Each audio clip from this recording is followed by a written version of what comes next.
رضا اسماعیلی صاحب قبلہ بڑی محنت کی، بڑی مشقتیں کی. آج احساس ہو رہا حضرت جلسے میں نہیں پریس کانفرنس میں آئے ہوئے ہیں ہم لوگ. اتنے کیمرے لگے ہوئے ہیں، لگ رہا ہے پریس کانفرنس میں آئے ہوئے ہیں. ایسی ہے کہ عطائے رب کے طلبگار نعت پڑھنے لگے، شفا کے واسطے بیمار نعت پڑھنے لگے.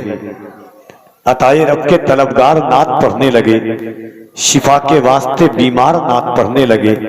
اگر یہ جان لے یوسف میں حسن ہے کس کا، تمام مصر کا بازار نعت پڑھنے لگے. ارادہ قتل کا لے کر گئے عمر، لیکن وہ رکھے ہاتھ میں تلوار نعت پڑھنے لگے. بروز حشر جہنم کہے گا اے مولا، جلاؤں کیسے.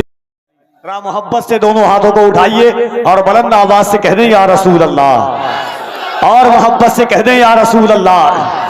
نبی والے بلند جب اپنی ثنائیں کرنے لگتے ہیں، نبی والے بلند جب اپنی ثنائیں کرنے لگتے ہیں، منافق اس کو سن کے دائیں بائیں کرنے لگتے ہیں.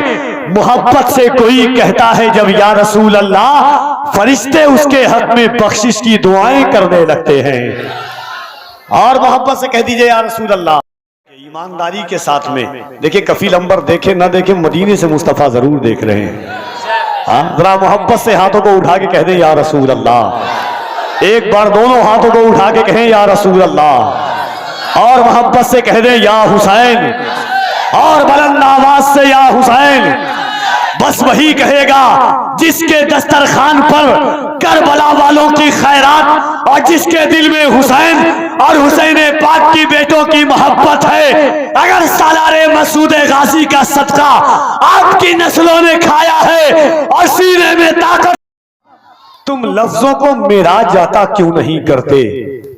شاعر ہو تو پھر نعت لکھا کیوں نہیں کرتے؟ تم لفظوں کو معراج عطا کیوں نہیں کرتے؟ شاعر ہو تو پھر نعت لکھا کیوں نہیں کرتے؟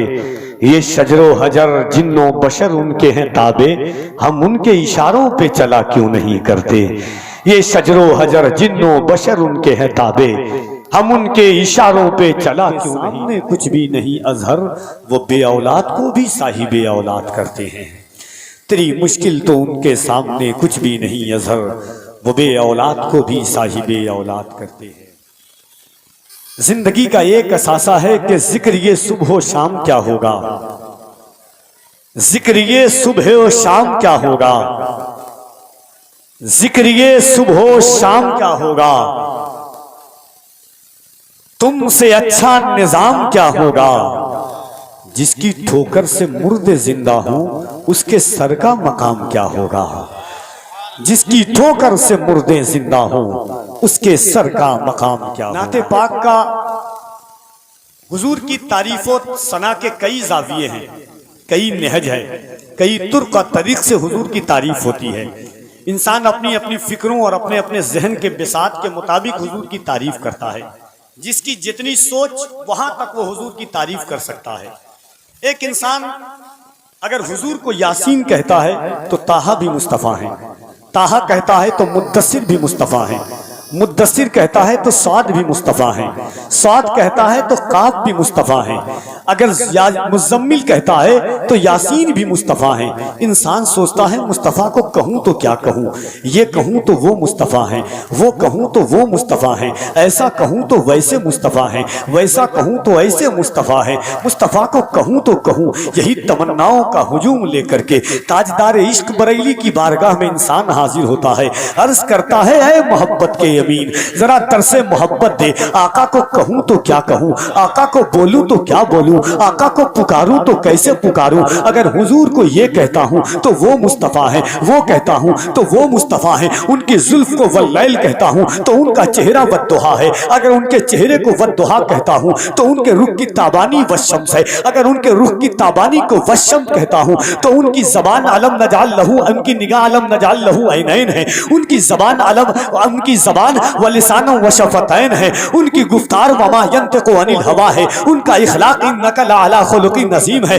کہوں تو کیا کہوں، اعلیٰ حضرت نے درس دیا، سن کچھ مت کہا، خود مصطفیٰ سے پوچھ لے، ہاتھ جوڑ ادب کے ساتھ بارگاہ مصطفیٰ میں عرض کر، یا رسول اللہ کہوں تو کیا کہوں، آپ کو پکاروں تو کیسے پکاروں، سرور کہوں کہ مالک و مولا کہوں تجھے، باغ خلیل کا گل زیبا کہوں تجھے، تیرے تو وصف عیب تناہی سے ہے بری، حیران ہوں میرے شاہ میں کیا کیا کہوں تجھے۔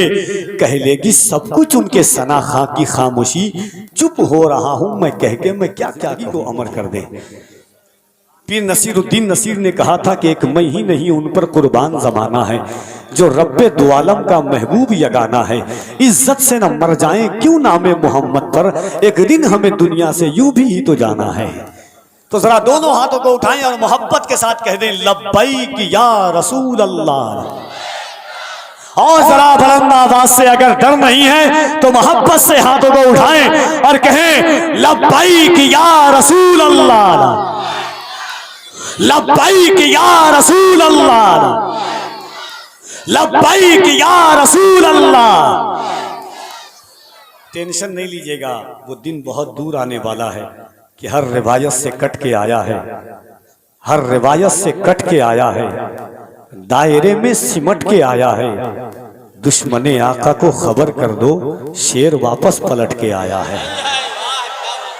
دشمن آقا کو خبر کر دو شیر واپس پلٹ کے آیا ہے۔ ٹینشن نہیں لیجئے گا آپ، ڈر نہیں، انشاءاللہ زندگی امر ہے۔ اگر ایک منٹ اور اجازت دے دیں علماء تو ایک بات کہہ دوں۔ ایک صحابی تھے جن کا نام تھا حضرت حبیب ابن زید۔ کیا نام تھا؟ ذرا زور سے، حبیب ابن۔ اچھا ہم کیوں ڈرتے ہیں؟ اپنی جان گنوانے کے لیے، مرنے کے لیے کیوں ڈرتے ہیں؟ دوستی ہوتی ہے کہ جان چلی جائے گی، یا ڈرتے ہیں کہ پیچھے ماں باپ ہیں، آل ہے، اولاد ہے، اس لیے ڈرتے ہیں۔ حضرت حبیب ابن زید تھے، مسیلمہ نے حضور کو خط لکھا اور اس نے دو شرط لکھی اس میں۔ مسیلمہ بادشاہ تھا اور بڑا بادشاہ تھا، بہت فوج 80 سالار تھی اس کے پاس۔ اس نے حضور کو لکھا کہ غور سے سنیے گا، اس نے حضور کو لکھا کہ معاذ اللہ محمد تمہارے بعد میں اللہ کا پیغمبر ہوں، معاذ اللہ۔ ایک یہ شرط منظور کر لی جائے، یا دوسری یہ شرط کہ آدھا عرب تمہارا آدھا عرب ہمارا، تب میں آپ سے جنگ نہیں کروں گا ورنہ جنگ ہوگی۔ حضور کے پاس جب خط آیا، حضور نے پڑھا، تمام صحابہ بیٹھے ہوئے تھے۔ حضور نے خط پڑھنے کے بعد کہا، خط کا جواب لکھا، حضور نے فرمایا مسیلمہ تو جھوٹا ہے، تو جھوٹا ہے، تو جھوٹا ہے۔ حضور نے خط دیا اور کہا یہ بتاؤ کہ کون جا کر کے مسیلمہ کے دربار میں یہ خط پڑھ کر کے سنائے گا۔ حضرت حبیب ابن زید کھڑے ہوئے۔ ان کی کتنی اولاد تھی جانتے ہیں آپ؟ ان کی 11 اولاد تھی۔ کتنی اولاد؟ 11 اولاد تھی۔ حضرت حبیب ابن زید گئے، اللہ کرے کہ وہاں تک پہنچ جائیں جہاں تک عشق پہنچتا ہے۔ یزید مسیلمہ کا دربار ہے۔ علامہ یوسف بن اسماعیل نبھانی حجت اللہ علی العالمین فی معجزات سید المرسلین میں، اور جہاد فی سبیل اللہ و عاشق فنا فی اللہ فی رسول اللہ میں حضرت علامہ اسماعیل ابن قیم لکھتے ہیں کہ حضرت حبیب ابن زید پہنچے وہاں، اور پہنچنے کے بعد دربار پہ تخت پر بیٹھا ہوا ہے مسیلمہ، چاروں طرف سے اس کی فوج کھڑی ہوئی ہے، سپہ سالار ہے، فوج ہے، بادشاہ بیٹھا ہے تخت پر۔ مسیلمہ کے دربار میں پہنچے، داہنی طرف سے تلوار نکالا اور مارا زمین پر زور سے، داہنی طرف تلوار کھڑی ہوئی، بائیں طرف سے تلوار نکالا، پھر زمین پر مایا، بائیں طرف تلوار کھڑی ہوئی۔ مسیلمہ سے حضرت حبیب ابن زید نے کہا مسیلمہ پہچانا میں کون ہوں؟ مسیلمہ نے کہا ہاں میں پہچان گیا کہ تو محمد کا غلام ہے۔ اللہ اللہ، کہاں ہیں آپ؟ کیا کہا؟ میں پہچان گیا۔ حضرت حبیب ابن زید نے کہا میں نے تو ابھی بتایا بھی نہیں کہ میں کون ہوں، تو کیسے پہچان گیا؟ کہا سن، میں اتنا بے وقوف نہیں ہوں، دربار میرا، بادشاہ میں، فوج میری، میرے دربار میں ایسی جرأت صرف محمد کا غلام کر سکتا ہے کہ دنیا پہ صرف ایسا انسان محمد کا غلام ہے جو جان دینے سے نہیں ڈرتا ہے۔ اس کے بعد آیا، خط لیا، خط کو پڑھ کر کے حضرت حبیب ابن زید نے خط دیا۔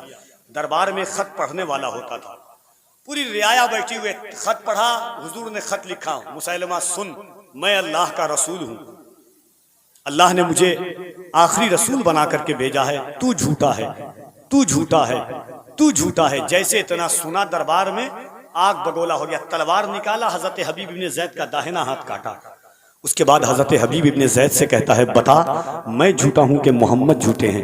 حضرت حبیب ابن زید کہتے ہیں سن تو میرا ہاتھ کاٹ کے سمجھتا ہے کہ میں بات بدل دوں گا، تو جھوٹا ہے میرے آقا سچے ہیں۔ ارے کیا آپ تو کہہ دے سبحان اللہ، اللہ جانے کہاں ہیں آپ، کیا سن رہے ہیں آپ، دل سے سبحان اللہ۔ کہا کہ پھر بائیں ہاتھ کاٹا، داہنا پیر کاٹا، بایاں پیر کاٹا، حضرت حبیب ابن زید زمین پر گر گئے۔ حضرت حبیب ابن زید سے اس کے بعد آنکھ کے پاس تلوار رکھ کر کے مسیلمہ کہتا ہے بتا کہ اب تو بتا کہ میں کون ہوں اور محمد کون ہے؟ حضرت حبیب ابن زید نے کہا سن تو جھوٹا ہے، تو جھوٹا ہے، تو جھوٹا ہے، اللہ کے پیغمبر سچے ہیں، سچے ہیں، ان سے اچھا کوئی نہیں ہے اور قیامت تک ان سے اچھا نہ کوئی آئے گا۔ اتنا مسیلمہ نے سنا، حضرت حبیب ابن زید کو شہید کر دیا۔ حضور کے پاس خبر آئی، حضور نے حضرت حبیب ابن زید کی اولادوں کو بلایا، 11 اولاد کو، جس میں 3 ایسے بچے تھے جو عقل و شعور والے نہیں تھے، اس حد تک نہیں پہنچے تھے، باقی جتنی اولادیں تھی سب عقل و شعور والی تھی۔ حضرت حبیب ابن زید کی اولاد کو سامنے کھڑا کیا، کہا تمہارے باپ کو شہید کر دیا گیا ہے، تم کچھ کہنا چاہو گے؟ حضرت حبیب ابن زید نے ایک جملہ کہا تھا، کہا یا رسول اللہ کل مصیبت بعدک جلل، اے اللہ کے رسول اگر آپ سلامت ہیں تو دنیا کی ہر مشکل آسان ہے ہمارے لیے۔ کہہ دیں سبحان اللہ۔ اس کے بعد کہا یا رسول اللہ آپ حکم دیں، جس طرح میرا باپ مسیلمہ کے دربار میں جا کر کے اس کو جھوٹا کہا ہے، ہم ایک ایک بھائی جائیں اور اس کے دربار میں اسے جھوٹا کہہ کر کے آئیں تاکہ آپ کی سنت ادا ہو جائے اور میرے باپ کا عشق پرچار ہو جائے۔ تو ذرا آپ غیرت ایمانی اگر ہے تو دونوں ہاتھوں کو جذبہ خانی اور جوش مسلمانی کے ساتھ آقا کی محبت میں اٹھائیں اور دونوں ہاتھوں کو اٹھا کے کہیں لبیک یا رسول اللہ۔ اللہ نے آپ کو ہاتھ نہیں دیا حضور کے لیے؟ میرے امام فرماتے ہیں وہ جو نہ تھے تو کچھ نہ تھا، وہ جو نہ ہوں تو کچھ نہ ہوں، یہ ہاتھ بھی حضور کا صدقہ ہے۔ آپ ہاتھ نہیں اٹھائیں گے تو ایسا نہیں ہے کہ میری صحت میں کوئی کمی پڑ جائے گی یا علماء کی صحت میں کوئی فرق پڑ جائے گا، آپ کا ہاتھ بھی ناز کرے گا کہ میں ایسے جسم میں ہوں جو ہاتھوں کو اٹھا کر لبیک یا رسول اللہ کہتا ہے۔ ذرا محبت کے ساتھ کہہ دیں لبیک یا رسول اللہ۔ اب ایک شعر پڑھتا ہوں، اس کے بعد انشاءاللہ آپ سنیں گے کہ بھیگی ہوئی ہے میری نگاہیں گلاب میں،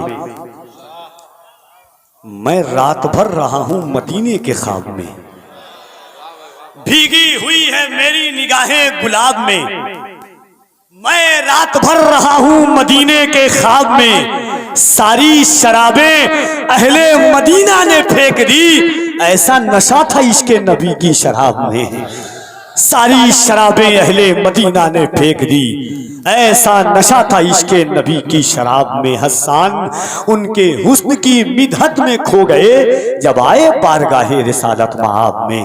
آئیے اسی تخیلات و نظریات و فکر و افکاریات کے ساتھ میں آقا کی مدح و ثنا کے لیے مداح رسول انعام جناب محترم رضوان نظامی صاحب قبلہ سے ملتمس ہوں کہ تشریف لائیں۔ اس شعر کے ساتھ آواز محبت دیتا ہوں کہ حیات یوں ہی ہے عشق شہ خدا کے بغیر، حیات یوں ہی ہے عشق شہ خدا کے بغیر، مریض جیسے تڑپتا رہے دوا کے بغیر، کہ جمال حضرت یوسف پہ ہی قلم مت روک، کتاب حسن ادھوری ہے مصطفیٰ کے بغیر۔